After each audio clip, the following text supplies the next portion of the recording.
Coming to you somewhat live from a desk somewhere in the Pacific Northwest. Let's hang out.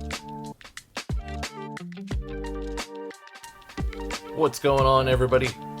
Welcome back for another episode of Let's Hang Out. Kind of an interesting one today. Getting a little personal on this one here. Topic that kind of, I guess, naturally has been brought up multiple times amongst myself, friends, people that I chat with on the regular basis, and I just kind of want to throw it out there and see where it goes. And maybe if you guys have experienced similar or can relate in any way, maybe we can open up a chat about that. But yeah, let's talk about a few things real quick. Last episode we had our first guest, Mig Train, good friend of mine, was on here. Had a lot of fun doing that. Looking forward to having more guests on here.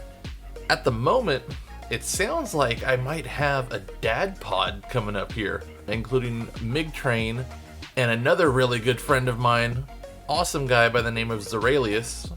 We'll see how that goes. We'll see what happens if we can make the schedules mesh up so we can do this. If we do, it's going to be awesome. It's going to be great. I'm so excited. The thought of it just, oh my goodness.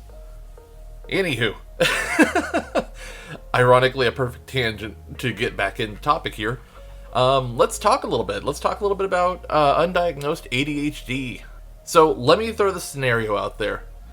You've got a task, you've got something you need to work on, and you're heading to it, and then you see something else that you need to take care of. So let's say, great example for me recently, and my wife can openly attest to how bad I am at this. So I'll have a task to do. Let's say I'm going out into the kitchen to go put something away and to deal with the garbage.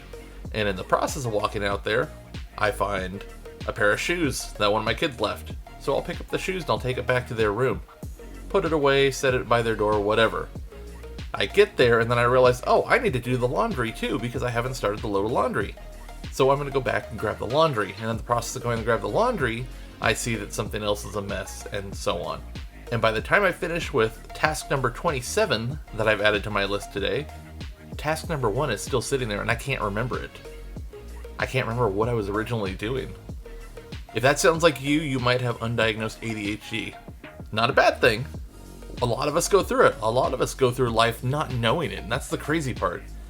And it hasn't been until recently that I've really started to think about that.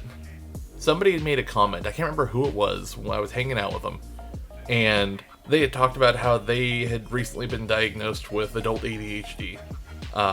We're just basically on the same path, constantly going to do tasks and being distracted by something else, losing track of what they were doing and then having to come back.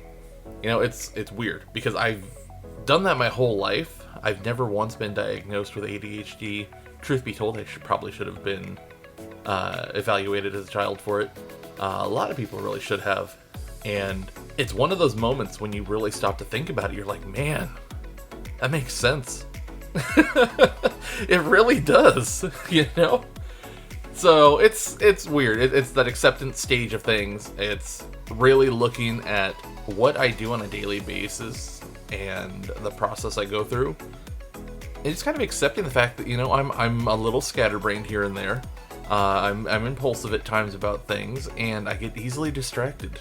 I can't begin to even explain the number of times that we'll be doing something as a family, as whatever, and the shiny red ball effect kicks in. It happens. I've gotten a lot better about it.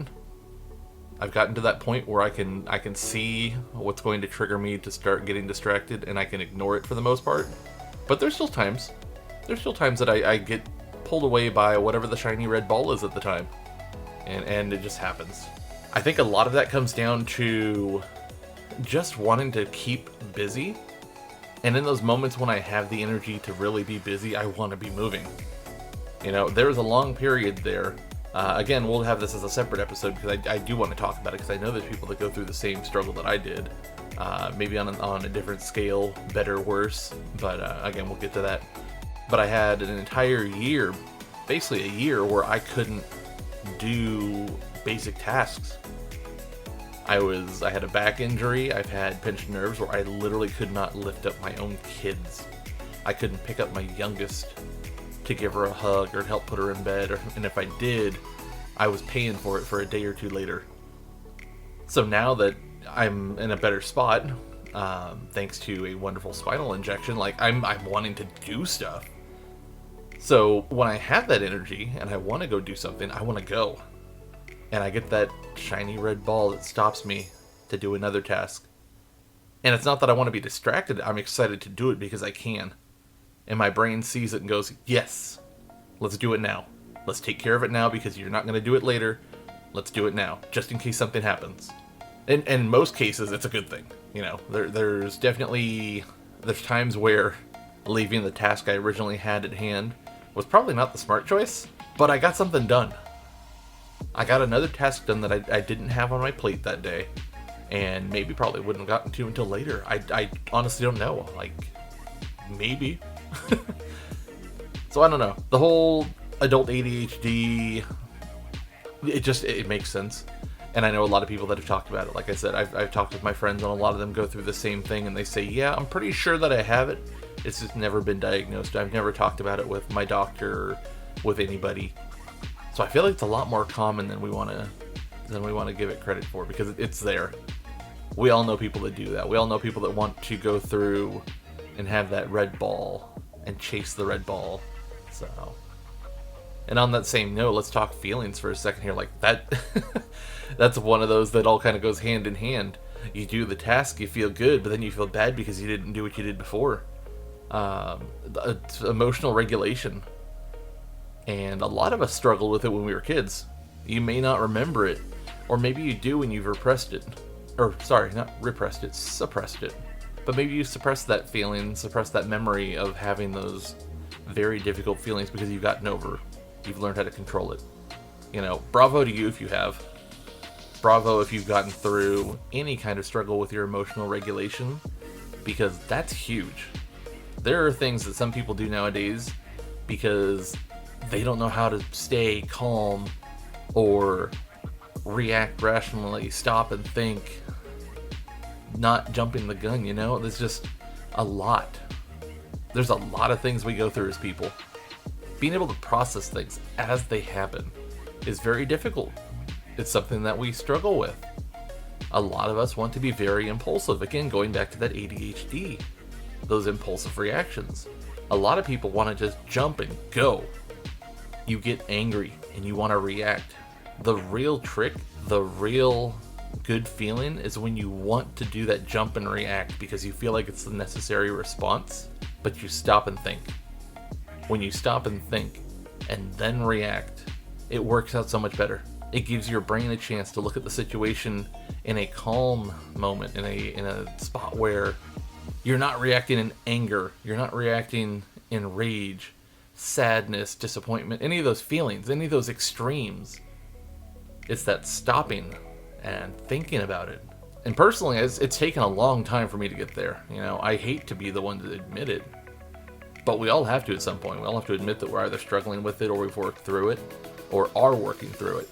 You know, and I pride myself in being able to say that I struggled for a long time with that. I struggled with how to react to things and calmly reacting to things. And sure, there's moments where I'm going to overreact, but we do it. We all do it.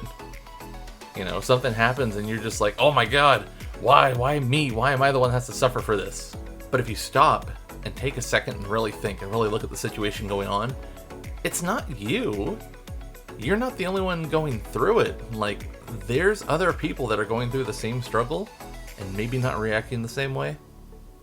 Maybe they were able to stop and think about it. It's normal. It's a normal response. That's what I can say, is that you might react strongly to something because you have that extreme emotion, that extreme reaction. And that's okay. But the other people may have worked through that. They may have learned how to calmly work through that and come to a conclusion, come to a response that is much more appropriate, where they're not jumping to the extreme, reacting highly aggressive, highly whatever. But we go through it. We all go through it. You know, like I said, I take pride in being able to stop and think before I react in most situations. It's a skill. It's definitely one of those things we all have to work on. And hearing more and more recently that people are just not really happy with things. Everybody's got something they're upset about. Everybody has something that they're struggling with, a stress going on in their life that they don't want to have to deal with, but we have to. Those things happen, and they're stressed out and they want to just explode. They want to yell from the rooftops and get those feelings out. And there's a time and a place. There are also other ways to get those feelings out other than verbally. A lot of people like to confide in a journal and write things down and have it. That way it's out of your brain, it's on paper, it's processed through. And somehow reading it and having it on that paper almost releases it. It almost removes it as a problem. And I respect those people for doing that, because I've tried to journal, and journaling is just not really a thing for me. It doesn't work that same way. So I like to take my time to stop and think. My evenings, when I'm done with my day, my wife is either sitting down reading her book or back sleeping, and I've just wrapped up what I'm doing for the evening, whatever that may be. And I'll either lay in bed or I'll sit on the couch where I was, or in a chair or something, and just take a little bit of time to process. Kind of go through how everything today made me feel. This weekend's a really great example. Really great moment of not necessarily clarity. Like, okay. So I struggle with buying myself basic needs. Not because I can't, but because I don't like to spend a lot of money. I don't like to buy things for me. I want my wife to have what she needs. I want my kids to have what they need. I will always buy for them before myself, and I will make things go until they are falling apart at the seams. And literally falling apart at the seams. We went shopping this weekend. The kids were at a sleepover with auntie and uncle and the cousins. So my wife and I went shopping for clothing because I needed jeans. I've got 2 pairs of functional jeans that fit, that are comfortable. I've got 2 other pairs that have holes in them, not comfy, not the right size, just it's stuff that I've had. They've literally been the emergency jeans in my closet. And I really started thinking about it the other day when we were shopping for the kids and going through their stuff, and I'm like, man, I really haven't gotten jeans in a while. I think the last pair of jeans I bought was right after we bought our home and moved in, so 2 years ago. And it's not bad. 2 years isn't bad. But before that, my newest pair of jeans was 4 or 5, maybe even 6 years prior. I just don't buy stuff for me. I don't. I'll buy shirts because, everybody burns through their shirts in different pace. We all wear them more than we should, or whatever. I've got a pretty good collection of shirts because of my gaming and the rewards we get for shirts, for specialty things, for beating different challenges. My fundraising, we hit our $200 milestone, and we all get our shirts, and it's just things like that, So I have a spot where I have certain things that I get on a regular basis, but I don't get pants, I don't get jeans. And I don't like to spend a lot. So my thing is, I have a hard cap in my head, and I've had it for years, of $20, $25 for a pair of pants.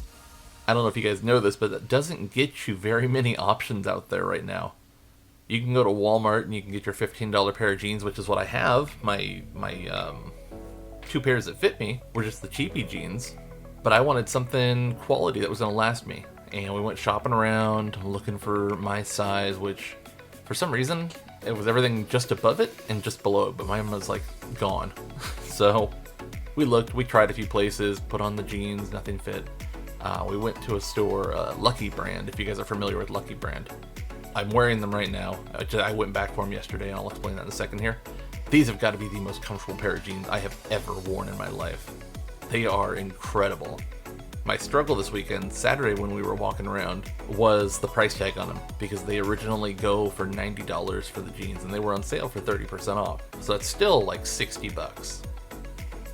And I couldn't do it. I've never spent that much on a pair of jeans.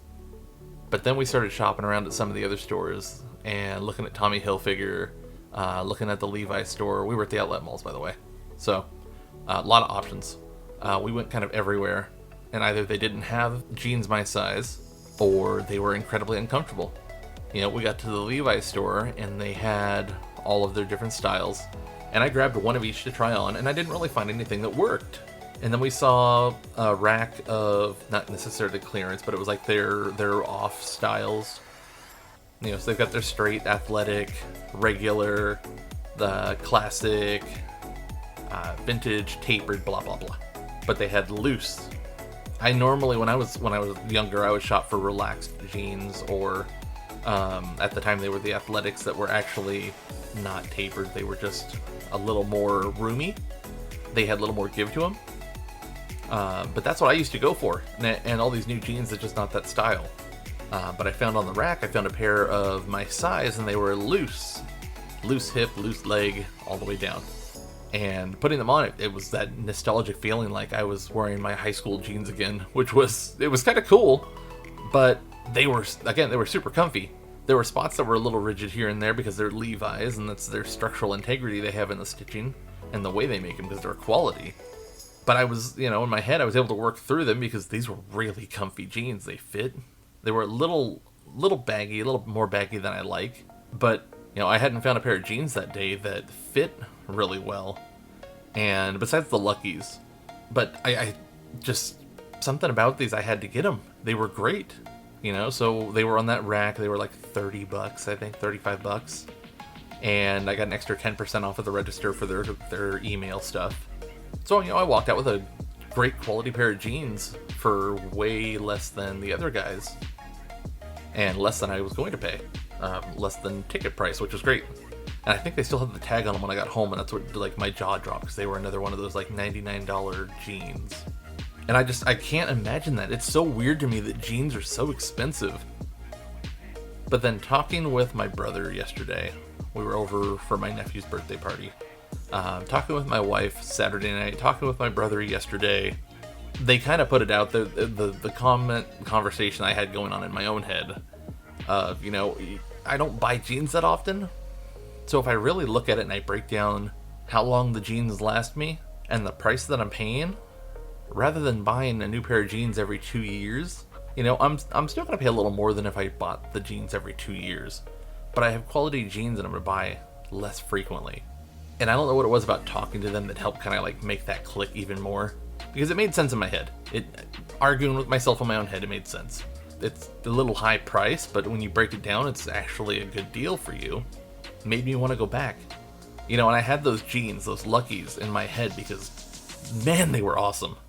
So we took my son, because he needed some new jeans as well. I took my son back to the outlets to go shop around, and we swung over by the Lucky store. I went and got my jeans. And I told him, I was like, you want to try on the best pair of jeans you're ever going to wear? And he's like, yeah, sure. So we grabbed a few pairs, and he goes and tries them on. And he comes out, he's like, they are so soft. They are so comfy. I'm like, I know. They're great. We just kind of laughed about it. And he wanted them, but he's like, he's in that same kind of mindset like me, which is, I appreciate a lot. He's like, I just don't want to spend that much on jeans. Can we go look at the Levi like we were planning and just see if we can find maybe 2 pairs for that price? And I was like, of course we can. So we get the Levi, and they're having their buy one get one half. Buy one get one half off. And so we try some pants. He's in a rush, so he grabs one that's a tapered set and comes out. He's like, man, these are like skinny jeans. Yeah, I get it. I know, I tried them. But he finally finds a pair that he likes. And I was like, cool. You want to grab 2? You can get 2. And we get up there, and we paid basically what we would have paid for the Luckies that he wanted, because they were on the same 30% off sale. He got 2 pairs for the price of what he would have paid for the Luckies. But then even when he got in the car when we were leaving, he's like, man, those Luckies were super comfy. It was just kind of like helped solidify the fact that I really enjoyed the jeans and I thought they were great, and other people think they're great. So it was worth the money. It somehow justified it for me that I went back and got them. So I've spent way more on jeans this weekend than I would have ever done. And I have 2 really good quality pairs of jeans now. But getting over that, like having to battle with yourself about spending, and that feeling of staying within a certain budget or your comfort zone and things like that, it was a battle this weekend. It's been a battle for a while, and somehow I finally was able to get over it and really think about it. This morning I'm putting on the jeans and I'm thinking to myself, like, God, I'm glad I went back and got these. I'm glad I went and I spent a little bit of extra for these super nice jeans. And it feels right, It's one of those feelings when you go back and you kind of step outside of your comfort zone to do something or get something that you really want. and it's almost rewarding. So I just, I guess, to throw out there, like, if you're ever in that spot and you're like, man, I don't know if I can do this, and you're in that inner battle in your head, take a second, step back, and really process it. Like, it's probably something you should do within reason. Everybody's within their own budget and their own means. But if it's something like that, where it's something you're going to use frequently and it's going to last you a while, it might be worth it to dive in for one or two. It's rewarding. And it's okay to reward yourself. It's okay to positively reward yourself for things that you haven't done in a while. I have bought clothing for myself. I have 2 brand new pairs of jeans. I feel great. I feel really good. The next thing I need to do is replace some shirts, and I think doing this now, I'm a little more relaxed at shopping. Again, I had that budget of like $15 for a shirt. It's way too much. I can stretch it a little bit now. I feel better about doing that because I understand the quality of what I'm going to get. And if you're one of those people that sits there and wants to penny pinch all of your stuff, everything you need for your necessities for you, but you're willing to buy for everybody else, take a second and realize that you're part of that group too. You're part of that family. So if you're buying for your wife, your kids, your husband, whomever, when you're not spending for yourself, it's okay. I'm telling you guys, it's okay to do it. It is okay to buy yourself necessities. You don't have to keep pushing it off so the rest of your family gets stuff, because you're still going to get that stuff for them. You're that person. You're going to do it. So treat yourself a little bit. Take care of yourself and get something you need and something you like.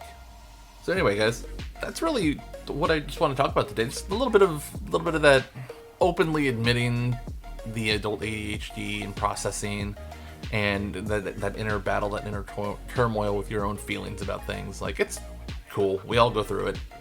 And if you're in one of those spots, if you're in a predicament now where you're having to think about things and you're questioning your feelings, it's okay. I want you to know that it is okay to be unsure. It is okay to not know how to move forward with something. And it's okay to take your time to figure it out. Because in the end, that response that you decide on needs to be something that you're comfortable with. It needs to be something that you have decided on for your benefit, for your growth, and for the respect of whoever or whatever you're responding to. Everything deserves that time to think. Everything deserves a little bit of respect. And sometimes all it takes is just a few minutes to think about it. So take that time, you guys. If you get into that spot and you have to sit down and think, it's okay. Do it. Sit down and think. Clear your mind. Clear everything out. Get rid of the brain fog. Get rid of the crazy circus going on. And just think. Think of how that makes you feel. Think of how you want to react to that. And when you're ready, do it. Don't do it because somebody's forcing you to. There's no time frame. Sometimes there is. Sometimes there's a legitimate time frame because it's something that needs a response. But if it's something that's just bothering you and you're not sure what to do, take the time and think about it. Your time and you are important. Don't let anybody tell you differently. Don't let anybody stop you and make you think that you have to make a decision that benefits just them or just whomever. Your time and your energy is yours. Use it. Use it the way you want. Use it in a way that helps you. Anyway, guys, just another short episode. A little bit of fun talking about, possibly being the ADHD kid and not knowing it. Not sure what the next episode's going to be, just like always, because we let you guys drive it. I let you guys decide what those topics are, and they just kind of naturally come up. This is one of those. It happened this weekend. It's been on my mind. I figured, why not? It's a late recording. I didn't get to record last week, so it's fresh. Let's talk about it.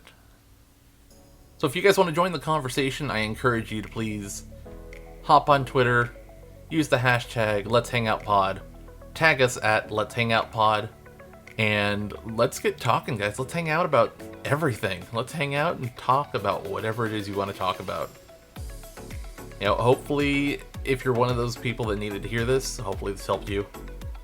I'm giving you that high five, that hug, that handshake telling you it's okay.